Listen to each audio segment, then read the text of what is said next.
texto que tomamos por base para a nossa meditação essa noite é um texto que mexe bastante comigo. Se eu pudesse dar um tema para a mensagem desta noite, eu daria tratando a geração ferida para viver um novo tempo. Não tem como eu falar deste texto sem antes eu falar um pouco a respeito da biografia deste homem, deste profeta, conhecido como Jeremias. Jeremias, que nasce ali por volta do ano 647 a.C., na cidade benjamita de Anatote. Este mesmo Jeremias, ele é filho do sacerdote Ilquias, este mesmo sacerdote que exercia o seu ministério no templo, cuidando da casa do Senhor, executando tudo aquilo que era função de um sacerdote executar. Me chama a atenção que, passado algum tempo, Ilquias agora está velho, Jeremias já não é mais um menino, Jeremias agora já é um jovem, já é um rapaz, e Deus vai levantar este jovem chamado Jeremias na cidade de Anatote. Me chama a atenção que a palavra Anatote significa lugar aonde respostas de orações chegam, deixando de forma bastante clara que o chamado, que a vocação, que o ministério de Jeremias não foi do dia para a noite. Na verdade, Deus só levanta Jeremias na cidade de Anatote, como quem estivesse dizendo: olha, aqui está alguém que é resposta de oração, eis que estou levantando um que é resposta de oração de alguém. Me chama a atenção que a geração para a qual Deus vai levantar Jeremias é uma geração idólatra, apóstata, porque vai nos dizer a história que a geração de Israel, o povo de Israel, havia se distanciado da presença de Deus. É uma geração que havia se libertado, se afastado da presença de Deus e edificado altares de adoração a Baal, de adoração a Astarote, de adoração a Azera, libertando ou tirando o povo de Israel do centro da vontade de Deus. O que me espanta é que eles edificam, João Batista, altares de adoração a outros deuses, e está tudo dando certo, não falta nada na despensa, não falta azeite na botija, não falta alimento para o povo, não falta pão na despensa, não falta água, a chuva caía no seu devido tempo, e mesmo assim o povo continuava adorando outros deuses. Logo, eu entendo que Deus, ao olhar para a geração de Israel, ele chega à conclusão que Israel não poderia permanecer como ela estava, Israel não poderia permanecer da mesma forma que estava. Por quê? Porque Deus não suporta, meu irmão, dividir a adoração dele com ninguém. Então Deus vai visitar, sabe quem? A casa de Ilquias. Isso mexe com meu coração, porque Ilquias é sacerdote, mas ele é um sacerdote que está vivendo uma geração que se afastou da presença de Deus. A pergunta que não quer calar, Tiago, é justamente esta: porque Deus visita justamente a casa de Ilquias? A resposta mexe com meu coração, porque ela é muito impactante. Na verdade, Deus só levanta Jeremias na casa de Ilquias, porque a corrupção do povo de Israel não havia adentrado a casa de Ilquias. Sabe o que eu aprendo com isto aqui? É que Deus só levanta profeta, Deus só faz algo novo na casa de quem permanece fiel, meu irmão. Ilquias está vivendo uma geração corrompida, mas a corrupção não entrou dentro da sua casa. A geração era idólatra, mas idolatria não havia adentrado a casa de Ilquias. Sabe o que eu aprendo mais com isto aqui? É que Ilquias, na condição de sacerdote, quando ele olhava para os seus filhos, ele acreditava que viriam também se tornar sacerdotes. Só que o que eu acho lindo, o que eu acho tão espetacular neste texto, é que Deus vai levantar Jeremias na condição de profeta. Sabe por quê? Porque aquele que escolhe, decide decide se manter fiel, ainda que as circunstâncias corroborem para que se corrompa, Deus visita com novidade, Deus ainda visita com surpresa. Sabe o que eu aprendo com isso aqui? É que não tem como a gente viver algo novo, não tem como acontecer uma virada, meu irmão, sem antes a gente estabelecer padrões para a nossa casa. Vivemos uma geração que já se corrompeu, meu irmão, uma geração que trocou a presença de Deus pelo comodismo, meu irmão, pela vida de prazer e de pecado, como se o pecado e os prazeres do mundo fossem melhores do que estar adorando a Deus, meu irmão. Só que sabe o que eu aprendo com isso aqui? É que Deus ainda está procurando casa de Ilquias nessa geração, uma casa onde Ele possa operar algo novo, aonde Ele possa promover uma virada, aonde Ele possa gerar transformação. Por quê? Porque se está todo mundo corrompido, meu irmão, ainda vai ter um Ilquias para fazer a diferença. Ei, sabe o que eu acho mais lindo acerca da biografia de Jeremias? É que quando Deus o levanta, ele ainda é muito jovem, ele ainda é uma criança, um jovem. Só que me chama a atenção que Deus vai levantar a ele com uma nobre missão. Que missão é essa? Ele vai dizer: Jeremias, eu te constituí por profeta, Jeremias. Eu te chamei, Jeremias, para ser o meu porta-voz em meio a uma geração corrompida. Jeremias, você será a minha boca na terra, Jeremias. Jeremias, você será instrumento gerador de mudança nesta geração. Jeremias, quando ele olha para este cenário, quando ele olha para o tamanho do desafio, João Batista, ele chega a uma conclusão, e ele vai dizer para Deus: Deus, eu não passo de um menino, eu não sei falar. Aí Deus traz resposta ao coração de Jeremias, dizendo: Jeremias, não digas tu que és um menino, não digas que não sabe falar, porque antes mesmo que eu te gerasse, Jeremias, antes mesmo que fostes formado, eu te conheci. Antes mesmo que fosse gerado no ventre da tua mãe, eu te separei, te santifiquei e te constituí por profeta para esta nação. Sabe o que eu aprendo com isto aqui? É que apesar da pouca idade, Jeremias não se deixou corromper pelos prazeres que estavam circulando a sua vida. Tem muita gente por aí que levanta a voz para dizer: olha, você está perdendo o seu tempo servindo a Deus, como se ser jovem fosse desculpa para pecar. Mas eu ainda acredito que Deus vai levantar uma geração de Jeremias, uma geração que escolhe permanecer fiel, ainda que as circunstâncias digam que não, uma geração que foi chamada para fazer a diferença. Sabe o que eu acho mais extraordinário? É que Deus joga limpo com Jeremias. Por quê? Porque é o mesmo Deus que chama, também é o mesmo Deus quem capacita. Ele vai dizer: Jeremias, o seu ministério não será um ministério de facilidades, o seu ministério não vai ser um mar de rosas. Você vai sofrer com as perseguições, vai sofrer açoites, vai ser alvo de crises, vai ser alvo de perseguições, por causa daquilo que eu vou colocar na tua boca, Jeremias. Por conta que você vai ser instrumento gerador de mudança, Jeremias. Muitos não vão gostar de você, por quê? Porque você vai fazer a diferença. E quem vai se incomodar, Deus? Eu te digo quem?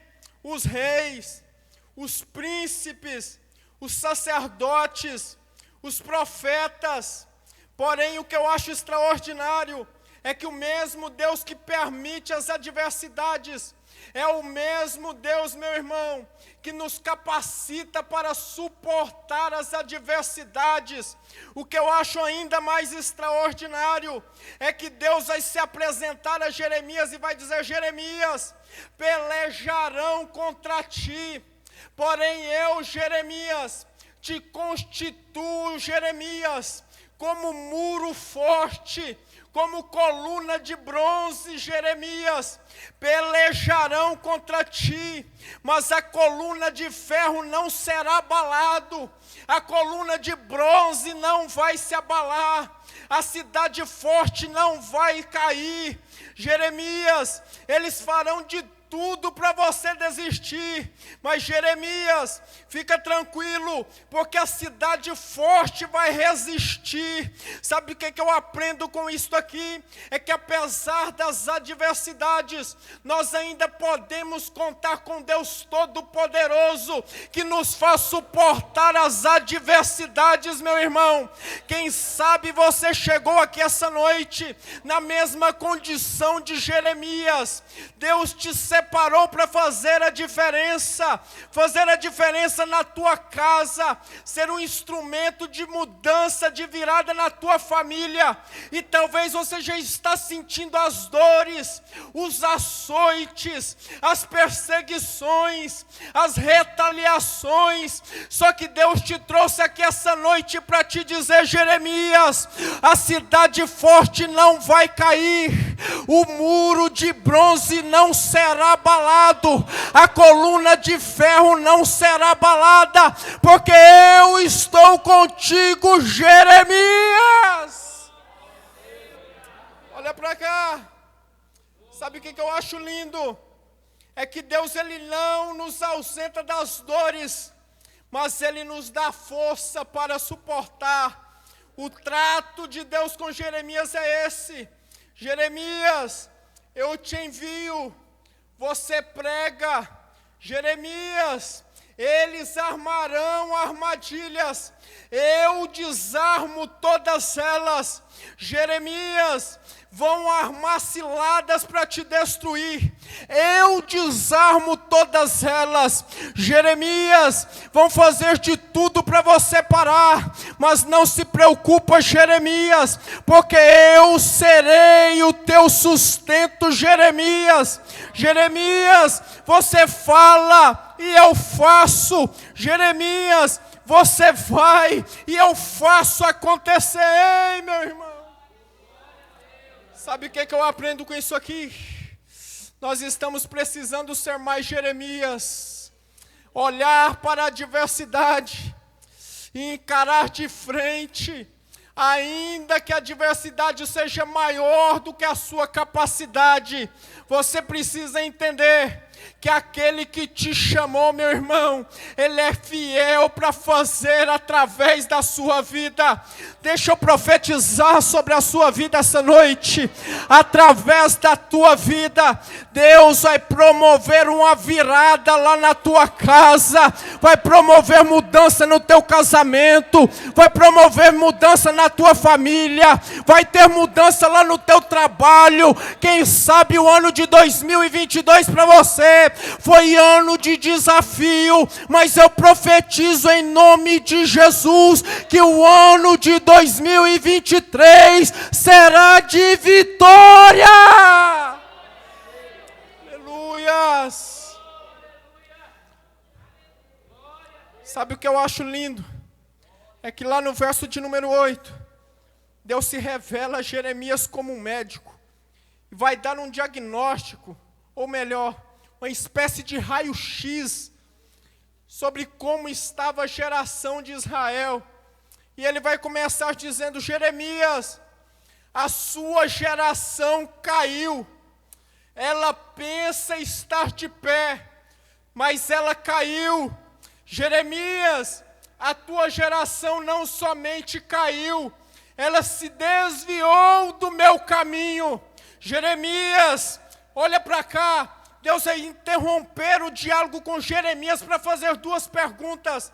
Ele vai dizer: Jeremias, porventura cairão os homens e não voltarão a se levantar. Jeremias, porventura alguém vai perder o caminho e não retornará para ele. São perguntas com respostas muito óbvias, meu irmão. Só que me chama a atenção aqui é que é uma pergunta, mexe muito com meu coração. Por quê? Porque veja bem, todo aquele que cai, meu irmão, o próximo passo que ele tem de dar, Gilvan, é o quê? Se colocar de pé. Todo aquele que erra o caminho, automaticamente ele deve o quê? Retornar para o caminho correto. Logo, uma pergunta brota ao meu coração: por que esta geração não volta? Por que esta geração não se levanta? Porque essa geração não corrige a rota, porque essa geração não se coloca de pé novamente. A resposta mexe com o meu coração, porque alguém vai se levantar e dizer: Marco Aurélio, eles caíram e não conseguem se levantar porque não tem força. Mentira, eles têm força suficiente para se colocar de pé. Alguém vai dizer: Marco Aurélio, eu sei, eles não voltam para o caminho correto, porque eles não conhecem o caminho. Mentira, foi o próprio Jesus quem disse: eu sou o caminho, a verdade e a vida. Ninguém vem ao Pai a não ser por mim. Sabe o que eu aprendo com isso aqui? É que a geração que nós vivemos, ela além de caída, ela errou o caminho e não quer retornar para o caminho correto. Por quê? Porque ela conhece o caminho, ela tem força para se levantar, mas o chão está prazeroso demais, o chão está cômodo demais, a vida de pecado está satisfatória demais, a vida de fornicação está boa demais, e tudo aquilo que causa prazer é difícil de abandonar. Só que me chama a atenção, é que só tem uma forma de corrigir isto aqui. A forma é justamente a seguinte: reconhecer a queda, reconhecer que se perdeu, caiu, reconheça, mas se coloque de pé. Se desviou, se levanta e volta para o caminho, até porque ninguém chega no lugar certo trilhando o caminho errado. Deus te trouxe aqui essa noite para te dizer que antes de viver a virada, você precisa corrigir a rota e se colocar de pé. Aleluias. O problema da nossa geração é que ela já se acostumou a estar no chão há muito tempo, João Batista. É por isso, meu irmão, que sempre que a gente olha para a história do passado, para os nossos antepassados, nós chegamos ao mesmo denominador comum. E qual é este? A gente tem aquela simbólica frase: Deus não opera como antigamente. É verdade. Sabe por quê? Porque aquela geração andava de pé, estava no caminho correto. Por que não acontece mais hoje, Marco Aurélio? Porque a geração está no chão, se acostumou a estar deitado, se acostumou com a vida de pecado, acredita que pode estar aqui cantando de qualquer jeito, pregando de qualquer jeito, aí quer vir para uma campanha dessa, meu irmão, e esperar a virada de Deus na vida. Ei, meu irmão, primeiro tem que tratar você, primeiro tem que sair do chão, primeiro tem que voltar para o caminho correto, para depois Deus operar. Aleluias. Jeremias, a sua geração tem um outro problema. Qual é, Deus? A sua geração pensa que eu sou surdo. A sua geração pensa que eu não ouço o que eles falam. Sabe o que Deus estava dizendo para Jeremias? Deus estava dizendo: Jeremias, tudo que eu queria era ouvir palavras de arrependimento, Jeremias. Só que sabe o que eu tenho ouvido, Jeremias? Cinismo. Sabe como a geração de Jeremias dizia? Que temos feito? A autoavaliação deles? Nota 10 para nós mesmos. Meu Deus, como se a vida satisfatória de pecado deles, meu irmão, está na hora da gente virar crente de verdade. Suidecai. Tudo que Deus espera de nós, meu irmão, são palavras de arrependimento. Deus está cansado dessa geração cínica, que está com uma vida suja, torta, de pecado, e ainda assim acredita estar tudo bem, como se colocar um terno e uma gravata, como se vir aqui arrumadinho fosse sinônimo de ser abençoado, meu irmão. Está na hora da gente corrigir a rota, meu irmão. Está na hora da gente voltar aos padrões que os pastores e os nossos antepassados cristãos lutaram para nos ensinar. Está na hora da gente voltar a ter vida com Deus. Está na hora da gente voltar a ter vida separada, a consagrar mais, a santificar mais. Ei, meu irmão! Olha para cá. Jeremias, a sua geração tem outro problema. Ela está soberba demais. E o que me espanta, Tiago, é a razão da soberba. Porque a soberba do povo de Israel aqui, ela tinha uma causa, e a causa era justamente essa. Eles estavam sábios demais a respeito da lei. E quanto mais sábios se tornavam, mais arrogantes eles iam ficando. Isso me espanta. Por quê? Porque eles sabiam demais, mas viviam de menos. Tinham palavra demais, mas praticavam de menos. Muita palavra na mente, pouca palavra no coração. Prega muito, vive pouco. Ei, meu irmão, está na hora da gente voltar a ter nos nossos altares gente que prega aquilo que vive, gente que tem caráter com aquilo que vive, gente que tem compromisso com a palavra, gente que ainda tem temor pelo altar, gente que ainda prega a verdade, gente que ainda prega contra o pecado, gente que ainda prega o arrebatamento. Ei, meu irmão, está na hora da gente corrigir a rota. Aleluias. Aleluias. O que mais mexe comigo é que quando Deus fala, Deus entrega esse raio-x a Jeremias. O coração de Jeremias entristece. Porém, o que eu acho mais lindo é que quando Deus acaba de dar esse raio-x, Jeremias vai dizer: Deus, porventura não há mais médico, não há mais bálsamo em Gileade, porque eu me lembro que lá em Gileade, lá produzia-se muito bálsamo. Eu me lembro que todo mundo que estava ferido, todo mundo que chegava com problema, o médico de Gileade levava no seu consultório, derramava bálsamo sobre a ferida, tratava a ferida do doente, e ele saía de lá transformado, restaurado, curado através do bálsamo do médico de Gileade. Aí Deus vai dizer: Jeremias, não, ainda existem muitos produtores de bálsamo em Gileade, e o médico de Gileade ainda continua atendendo. Deus, se o médico continua atendendo, por que então, e aqui eu entro no verso 22, por que então não se vê a cura para a filha do meu povo? A resposta mexe comigo, porque a resposta é justamente esta: é que a geração de Israel, João Batista, ela estava ferida, ela estava precisando de tratamento, eles sabiam onde encontrar o tratamento, só que tinha um problema: eles não visitavam mais o consultório do médico há muito tempo. Meu Deus! Sabe o que é isso aqui?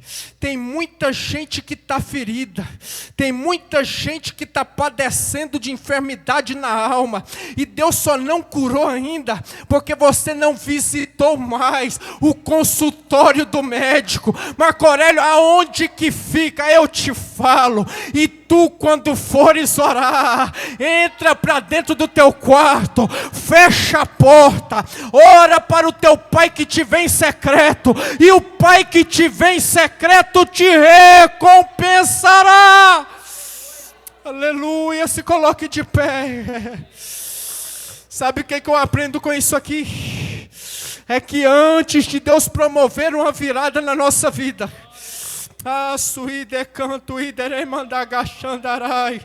Deus primeiro vai tratar com as nossas feridas, vai corrigir a nossa rota, vai nos levantar do chão, vai remover todo o cinismo do nosso coração, vai trazer palavras de arrependimento, Está na hora da gente voltar a marcar os bancos com lágrimas. Está na hora da gente voltar a ter santidade. Está voltando ao tempo onde cristãos de verdade adorarão o nome do Senhor. E então Deus vai promover a virada. Aleluias. Eu quero orar por você que chegou aqui nessa noite e precisa viver uma virada na sua vida. Mas Deus te trouxe aqui essa noite só para te dizer isso. Antes da virada acontecer, antes da porta abrir, antes do milagre ser entregue, antes da promessa se cumprir, Ele primeiro vai tratar com você, com as feridas da sua alma. Só você que precisa de uma virada, saia do seu lugar e venha aqui à frente. Porque hoje o médico de Gileade trouxe bálsamo para sarar essa geração. Saia do seu lugar e venha aqui à frente. Porque Deus tem bálsamo para derramar sobre as suas feridas essa noite. Aleluia.